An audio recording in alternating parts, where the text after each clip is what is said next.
요한복음 19장 27절. 또 그 제자에게 이르시되 보라 내 어머니라 하신대 그때부터 그 제자가 자기 집에 모시니라. 아멘. 본문의 내용은 예수님이 가상칠언 중에 세 번째 말씀입니다. 가상칠언이란 예수님이 십자가에서 7번 말씀하신 내용입니다. 그런데 오늘 그 가상칠언의 세 번째 말씀, 이 세 번째 말씀은 부활에 대한 계시의 말씀입니다. 예수님의 부활은 요한복음 11장 25절에서 26절 내가 부활이요 생명이니 나를 믿는 자는 죽어도 살겠고 살아서 나를 믿는 자는 영원히 죽지 아니하리라. 예수님의 부활은 혼자만의 부활이 아닙니다. 지금부터 2000년 전 예수님은 골고다에서 십자가에 못 박혀 죽었습니다. 그러나 사흘 만에 예수님은 다시 살아났습니다. 예수님은 2000년 전에 부활하셨습니다마는 저와 여러분의 부활은 앞으로 육신의 생명이 끝나면 천국 가면은 다시는 눈물이 없고 이별이 없고 아픈 것이나 고통이 없는 그런 영생의 부활로 저와 여러분 또 부활을 맞이하게 될 것입니다. 그래서 고린도전서 15장 20절 그리스도께서 죽은 자 가운데 다시 살아나서 이는 잠자는 자들의 첫 열매가 됐으니라. 예수님은 첫 번째 부활했습니다. 다음은 우리의 부활이 기다리게 됩니다. 오늘 설교 제목은 내 어머니라. 성경 본문은 요한복음 19장 25절에서 27절의 말씀입니다. 본문을 잠깐 참고해 보면은 예수의 십자가 곁에는 그의 어머니 이모 글로바의 아내 마리아 그리고 막달라 마리아가 있었습니다.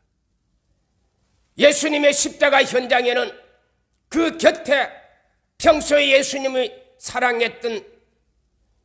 사랑했던 그의 어머니 그리고 이모 글로바의 아내 마리아, 이는 누가복음 24장 18절에 엠마로 도상에 올라가다가 부활의 예수님을 만난 그 제자 가운데 한 사람의 이름이 글로바입니다. 그의 아내가 십자가 현장에 있었습니다. 그리고 막달라 마리아, 마가복음 16장 9절에 7 귀신이 들렸다가 예수님을 만나서 치료받은 여자였습니다. 그래서 전 생애를 예수님을 위해서 헌신했던 이 여인도 십자가 현장에 있었습니다. 26절 예수께서 그의 어머니와 그의 사랑하는 제자가 곁에 있는 것을 보시고 그의 어머니에게 여자여 내 아들이나이다. 여기 그의 사랑하는 제자는 요한복음 21장 20절에 사도 요한이었습니다. 그의 사랑하는 자가 예수의 품에 의지하여 주님을 팔 자가 누구시나이까? 최후의 만찬 석상에 쓰셨던 내용이었습니다. 이 사도 요한은 예수님의 12 제자 가운데 가장 나이가 어렸던 제자입니다. 비록 나이는 어렸습니다마는 냉철한 분석력을 가지고 있습니다. 그리고 그는 지성적인 사람이었습니다. 그리고 그는 공과 사를 분명히 구분할 줄 아는 그런 사람이었습니다. 그리고 그는 아주 영성이 깊었던 대표적 제자였습니다. 그가 쓴 요한복음, 요한 1, 2, 3서, 요한계시록에 보면은 그 사도 요한의 영성은요 어느 제자도 따라갈 수 없을 만큼 깊은 그리스도를 이해하는, 하나님을 이해하는 아주 깊은 영성의 소유자였습니다. 이 사도 요한이 예수님의 어머니 마리아와 함께 그 옆에 예수님의 십자가 현장에서 그를 지켜보고 있었습니다. 이 사도 요한에게 예수님은, 그리고 이 자기 어머니에게 이 사도 요한을 보고 내 아들입니다 말씀하셨습니다. 27절에 그의 사랑하는 제자는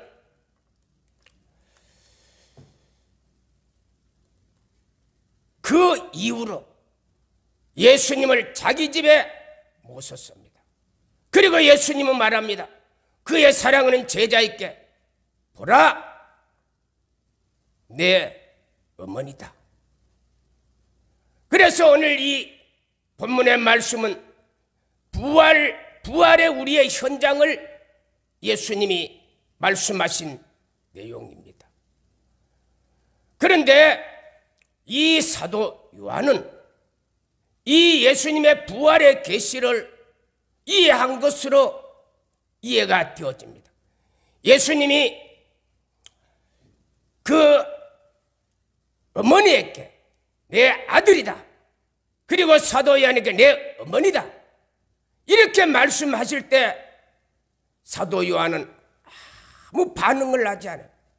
보통 다른 제자 같으면 동문서답에 말을 하기도 하고 또 엉뚱한 질문을 하기도 합니다만, 그러나 사도 요한은 주님의 계시의 마음을 그때 읽었던 것입니다.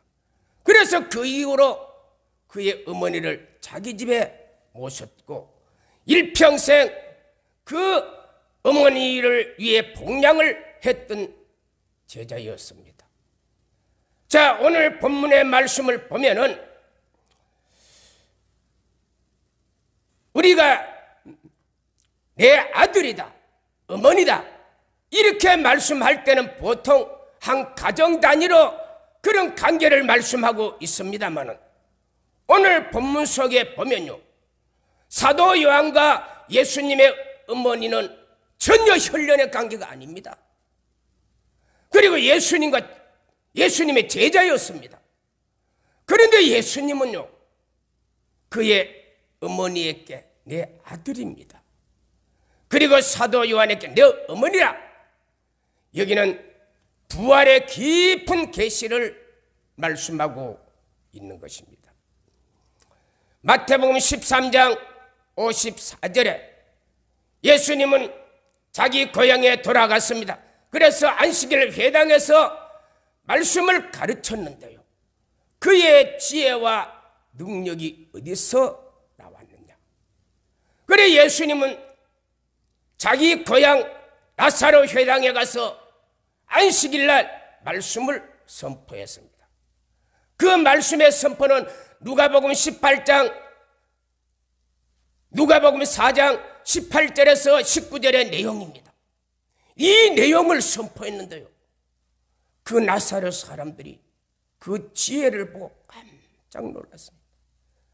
예수님의 설교는 지혜만 묻어나는 것이 아니라 많은 사람들의 기적과 표적이 일어났습니다. 병든 자도 치료받고 은혜 받고, 이런 놀라운 기적의 현상이, 능력의 현상이 일어났을 때 그 나사렛 사람들은 너무나 놀랐습니다. 그래서 55절에 하는 말이, 이는 목수의 아들이 아니냐? 그의 어머니는 마리아, 그의 동생은 야고보, 요셉, 시몬, 유다. 그리고 56절에 그의 누이들은 우리와 함께 있지 아니하냐? 자, 예수님은 남동생이 4명이었습니다. 그리고 누이들이라니까 최소한 2명 이상입니다. 6명의 예수님은 동생들이 있었습니다. 그들에게 십자가상에서 어머니에게, 어머니, 아들, 딸입니다, 얘들아 내 어머니라, 이렇게 말을 하셔야 되는데 예수님은 전혀 상관이 없는 예수님의 제자 사도 요한에게 내 어머니라. 이 말에는 부활의 깊은 계시의 말씀이 숨겨져 있습니다. 이 내용이 마태복음 12장 46절에 예수님께서 무리에게 말씀을 가르쳤습니다. 이때 예수님과 동생들이 밖에 말하려고 서 있었습니다. 47절에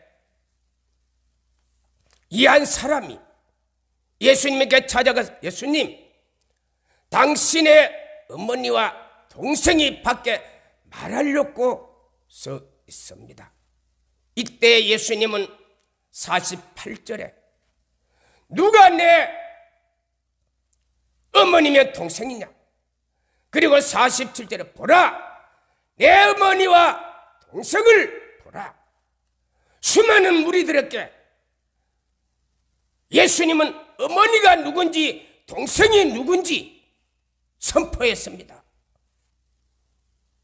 그러면서 50절에 누구든지 내 아버지의 뜻대로 행하는 자가 형제요 자매요 어머니라. 자, 예수님이 지금까지 우리가 보통 어머니와 아들이라 할 때 한 가정의 그런 관계를 말하는데 예수님은 전혀 가정과 상관없이 수많은 무리들에게 마태복음 12장 46절에서 50절에 형제 자매를 설명을 했어요. 부활의 이 말씀은요, 부활 때 우리가 하늘나라에 가면 부활 때 부르는 이름입니다. 그래서 누구든지 내 아버지의 뜻대로 행하는 자가 형제요 자매요 어머니라. 앞으로 천국 가면은 저와 여러분은 형제요 자매입니다. 그 하늘나라에, 부활의 하늘나라에 가면요, 우리는 혈육의 이 관계를 가지고 형제 자매로 부르는 것이 아니고 아버지의 뜻대로 행하는 자가 형제요 자매요.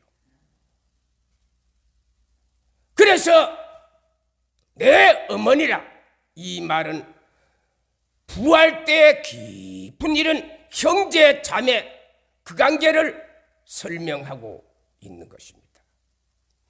마태복음 22장 23절에 부활을 믿지 않은 사두개인들이 예수님에게 질문을 합니다.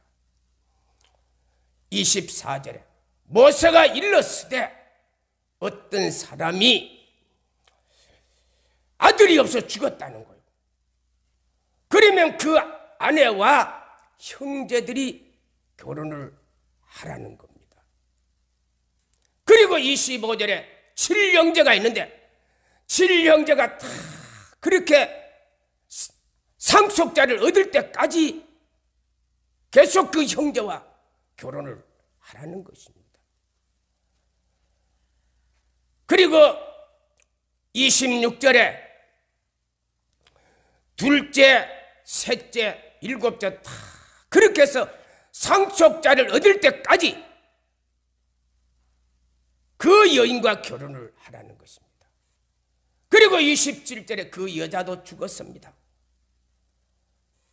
그리고 사두개는 28절에 부활 때 그럼 이 여자가 누구의 아내가 됩니까? 예수님은 29절에 너희는 성경도 하나님의 능력도 오해하는 도다. 그리고 30절에 부활 때는 시집 장가가는 것이 아니고 천사들과 같도다. 너희가 부활을 논할진대 32절에 아브라함의 하나님, 이삭의 하나님, 야곱의 하나님은 살아있는 하나님이고 산자의 하나님이고 살아있는 하나님이고 죽은 자의 하나님이 아니다는 것을 예수님은 그때 선포를 했습니다.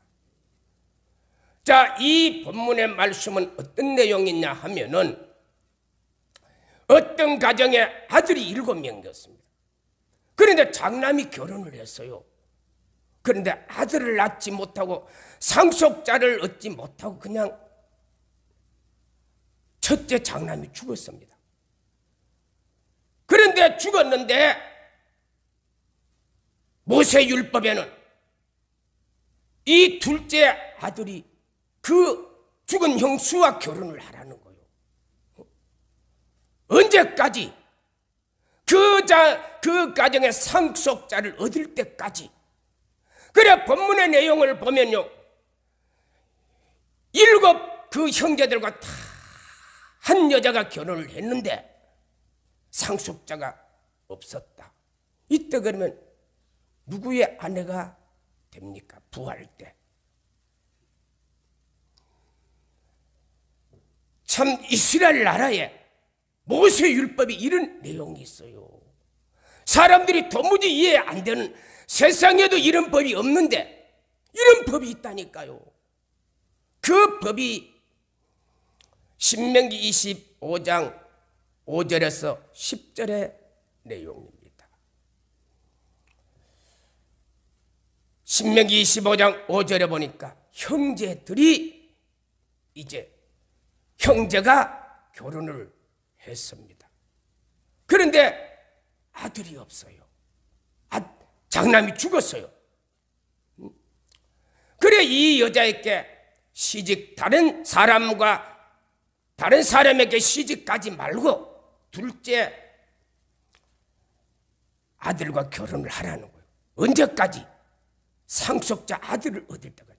계속 불행하게도 그 가정은요, 둘째도 셋째도 넷째도 다섯 여섯 일곱째가 다 죽고 상속자를 얻지 못했습니다. 그러면 이 여자가 누구의 아내가 됐냐? 그 이야기입니다. 그래서 6절에 보면은 아들을 얻어 형제의 대를 이을지니라. 대를 끊지 말라는 거야. 그런데 7절 8절의 내용을 보면은, 그런데 그 형제들 가운데 이 모세율법을 인정해서 계속 한 여자와 형수와 계속 결혼을 하기를 원하는 사람이 있으면 다행인데, 그래서 아들을 얻어 상속자를 얻으면 다행인데, 그런데 그 중에 둘째나 셋째가 나 결혼한 형수하고는 결혼 안 합니다. 결혼을 즐거워하지 않다는 거요. 그러면은 그때 장로들을 청해서 장로들 앞에 나는 이 여자와 결혼하기를 싫어합니다 말을 선포하라는 겁니다. 그러면은 9절에 여자가 그의 신을 벗겨서 그리고 그에게 침을 뱉고 그리고 그 신발을 던지면서 이는 10절에 이는 내 신벗김의 집이라. 이렇게 하면요, 그 남자는 이 여자와 결혼을 안 합니다. 그러나 결혼을 안 하는 대신에 그 가정의 가문의 대가 끊어져 버리는 것입니다. 그래 다시 말씀을 드리면은 7 형제 가운데 장남하고 결혼을 했는데 상속자를 얻지. 그러면 계속 상속자를 얻을 때까지 이 여자는 그 집에 와서 7 형제와 다 결혼을 하는 이런 법입니다. 여러분, 이런 법은 세상에도 없습니다. 그런데 하나님은요, 모세율법에 신명기 25장 5절에 10절에 이 율법을 집행을 했습니다. 그 이유는 뭘까? 마태복음 1장에서 보면 그 해석이 나옵니다.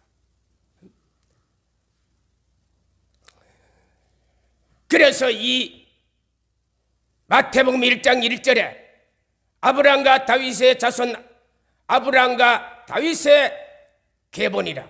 아브라함이 이삭을 낳고 이삭은 야곱을 낳고 야곱은 유다와 그의 형제를 낳고 유다는 다메렉의 베레스와 세라를 낳고 베레스는 헷소론을 낳고 헷소론은 나함을 낳고 나함은 아미답을 낳고 아미답은 나손을 낳고 나손은 살몬을 낳고 살몬은 나합에게 보아스를 낳고, 보아스는 루셋에 오벳을 낳고, 오벳은 이새를 낳고, 이새는 다윗 왕을 낳으니라.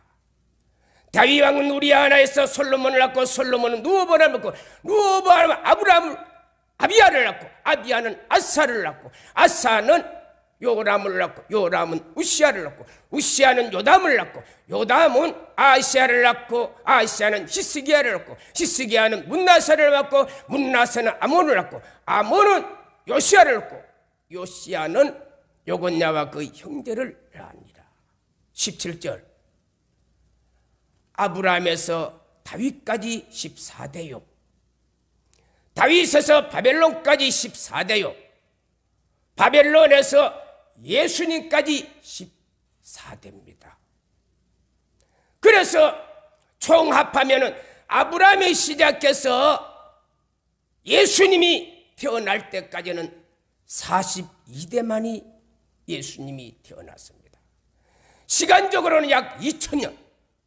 2000년 동안 42대 내려올 때까지 아브라함의 이 육신의 계열이 한마트면은 족보가 끊어질 뻔해, 대가 끊어질 뻔했습니다. 그런데 이 족보가 대가 끊어지는 이걸 누가? 바로 신법김의 제도. 소위 세상 사람들이, 아니 세상에 하나님의 법이 이런 법이 있느냐, 이거 악법이 아니냐. 그러나 이 법이요, 예수님이 아브라함과 다윗의 육신의 계열의 유다 지파에서 오는 결정적인 역할을 했어요. 만약에 이 법이 없었다면요, 예수님이 이 땅에 아브라함과 다윗의 계열의 육신의 몸에서 올 수가 없었습니다. 메시아가 올 수가 없었다니까요. 물론 이 법은요, 예수님이 오심으로 이 법은 사장된 법입니다.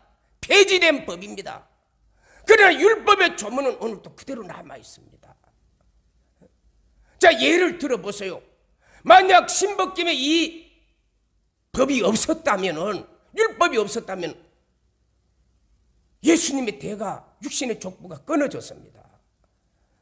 룻기서 1장 1절에 보면은 베들레헴의 한 사람이 흉년이 들었습니다. 그래서 모압 땅으로 갔습니다.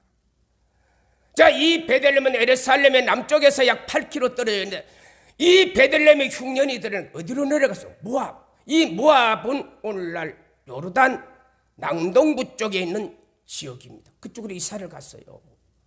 흉년을 피하기 위해서. 그런데 이 사람이 2절에 보니까 남편은 엘리멜렉이고 아내는 나오미였습니다. 그리고 장남 이름이 말론, 둘째 아들이 기론이었습니다. 3절에.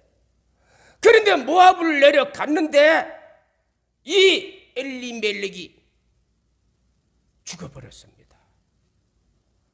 그래서 4절에 이 두 아들을 결혼을 시켰는데, 말론과 기론을 결혼을 시켰는데 두 아들도 10년 사이에 죽어버렸습니다. 그리고 5절에 그 가정에 남은 사람은 세 가부만 남았습니다. 시어머니 나오미, 그리고 큰 자부 오르바, 그리고 작은 자부 룻. 아들이 하나도 없었습니다. 자녀가 하나도 없어, 불행하게도.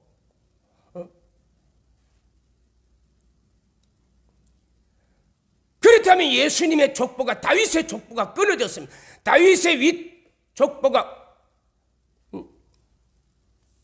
부하스에서 룻이 오벳을 낳고, 오벳은 이새를 낳고, 이새는 다윗 왕을 낳았어. 여기 족보가 끊어져 버렸어요.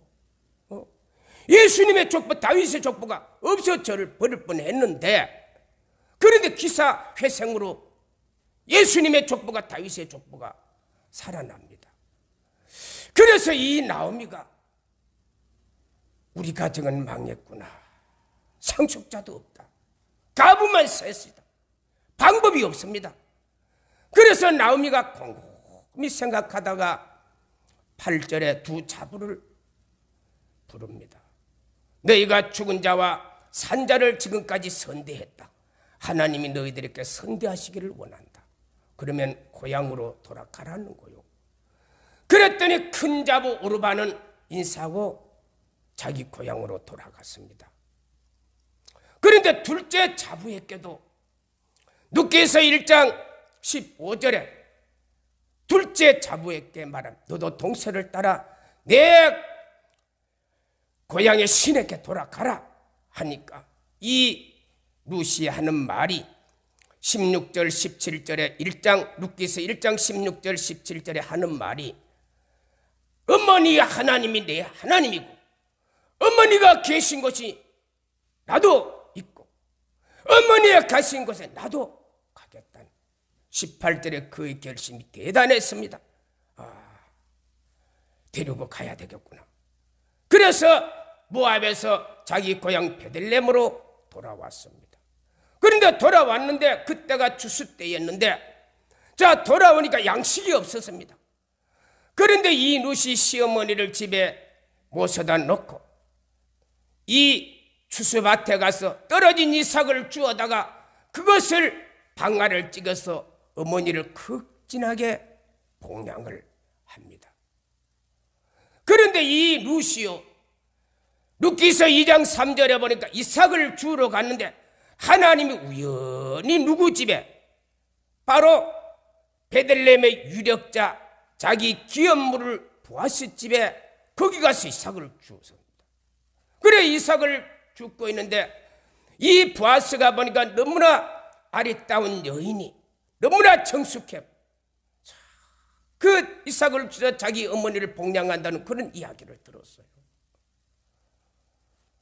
그래서 그 나오미가 알고 이 결혼을 이제 중매를 하게 되는데 그런데 문제가 생겼습니다. 자기보다 먼저 기업물을 자가 있다는 겁니다. 순서가. 그래서 이제 이 보아스가 베들레헴의 장로들을 모아놓고 이런 이야기를 다 하고 신벗김의 예식을 이제 집행하게 됩니다. 그래 베들레헴의 성문에 장로들을 모아놓고 이제 때를 기다리고 있어요. 마치 그때 성문을 지나가는 이 엘리멜렉의 기업물을 자가 대를 이을 자가 지나갑니다. 그래 장로들이 여보시오 당신의 기업물을 잃은 여인이 있습니다. 어떻게 하실래요? 하니까 이 기업물을 따는 나는 그 여자하고 결혼하지 않습니다. 그래서 그의 신을 벗기고 침을 뱉어 신발을 던지며 신벽금의 예식을 합니다. 당신은 이제 이 엘리멜렉의 가문과는 아무 관계가 없다. 그래서 기업물을 짜가 포기를 해버렸습니다. 그 다음에 서열자가 누구냐? 보아스입니다. 보아스에게 장로들이 묻습니다. 당신 이 여인하고 결혼하겠느냐? 예, 결혼하겠습니다. 그래서 결혼을 하게 된 것입니다. 그래서 결혼해서 이 룻에서 오벳을 낳고 이 오벳은 이세를 낳고 이세는 다윗 왕을 낳는 바로 메시아의 계열의 대가 거기서 끊어지지 않고 만약에 보아스가 거부했다면요 예수님의 족보는 끊어졌고 다윗의 족보도 끊어져 버렸습니다.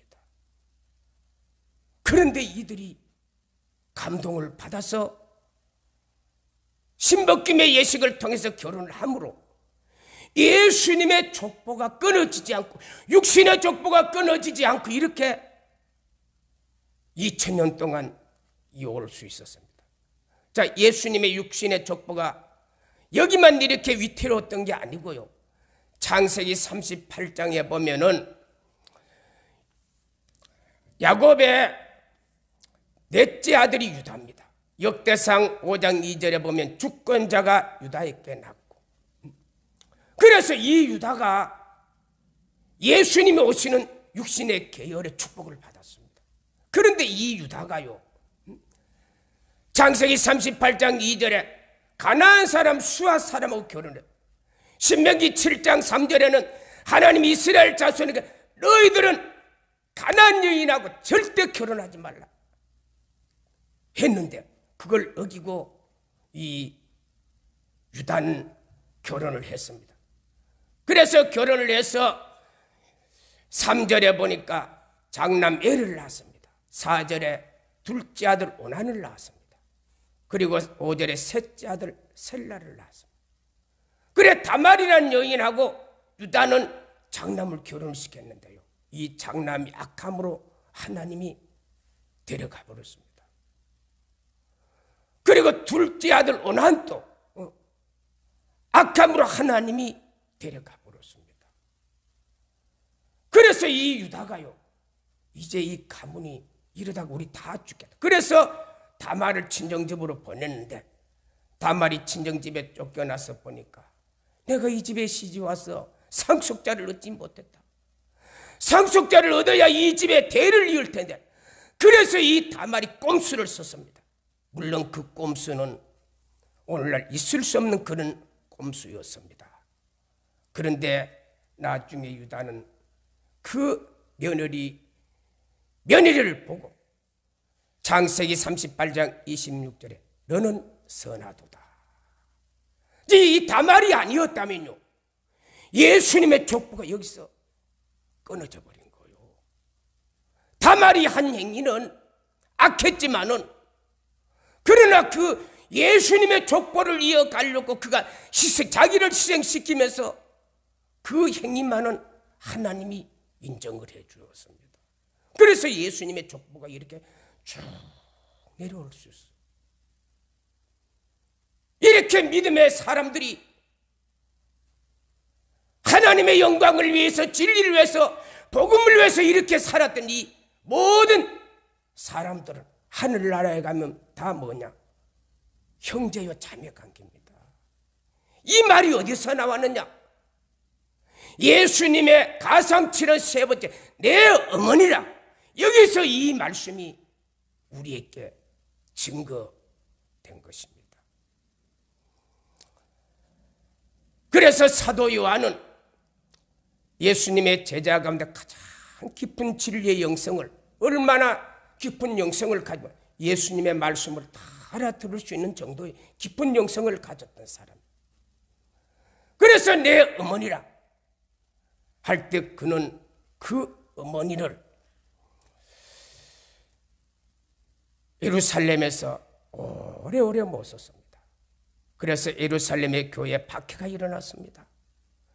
그리고 모든 사도들은 사도행 2장 8절 오직 성령이 너희께 임하면 너희가 권능을 받고 예루살렘과 옵니다. 사마리아 땅 내 증인이 되리라.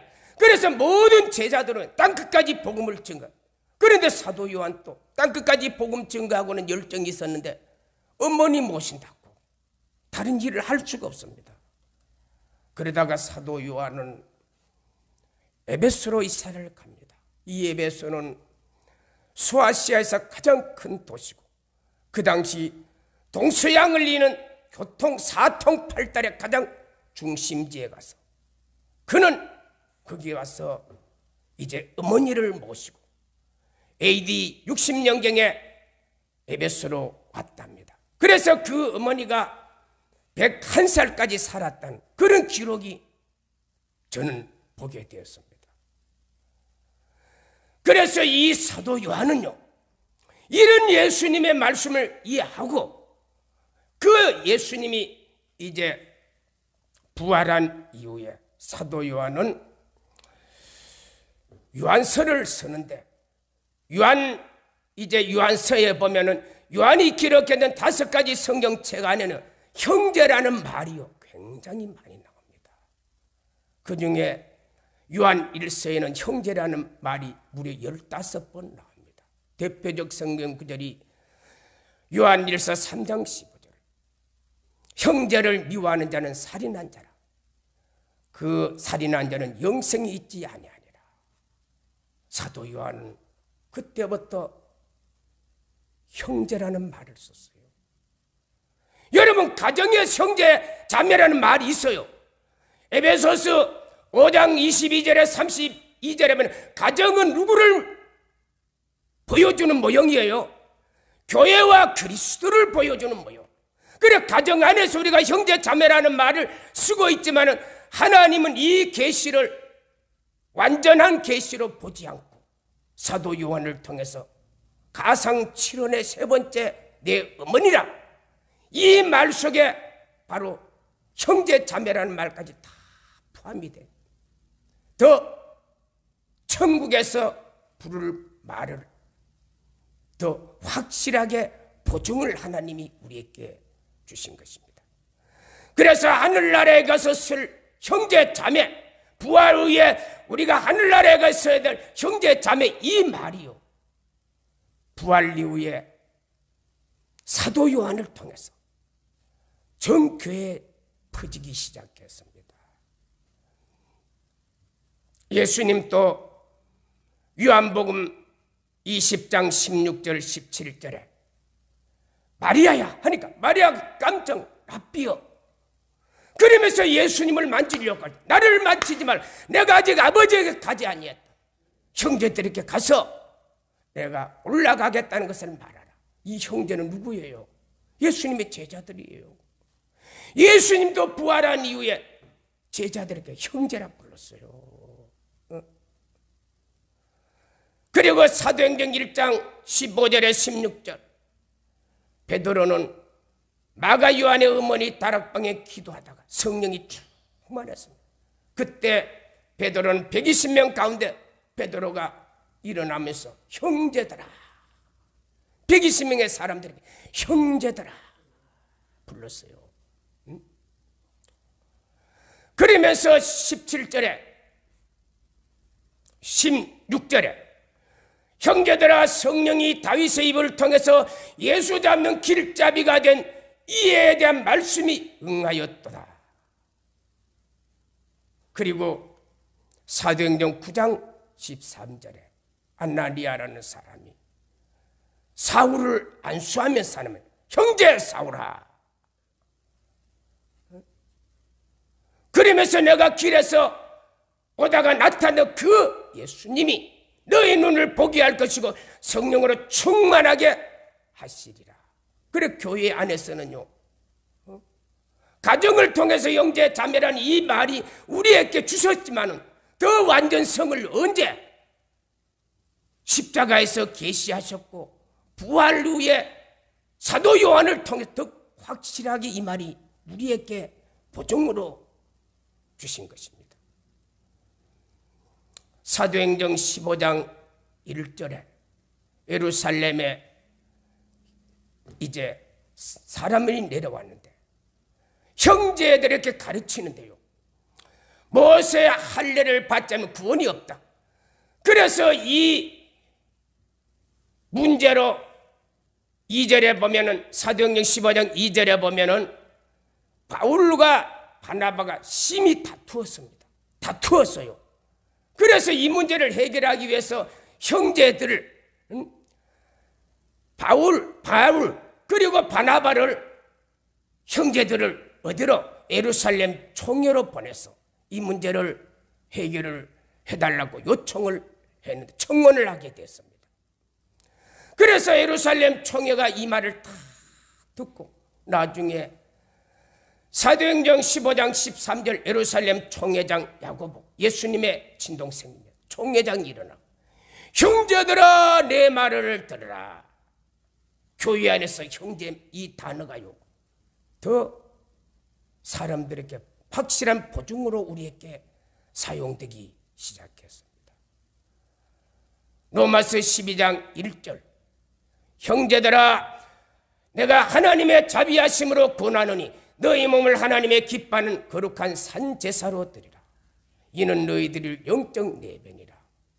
너희는 이 세대를 본받지 말고 시대를 잘 분별해서 하나님의 선하시고 온전한 뜻이 무엇인가 분별하도록 하라. 사도 바울도 이제는 로마 교회를 향해서 형제들아. 그래서 이 형제라는 단어는 우리가 앞으로 천국 가면 쓸 단어입니다.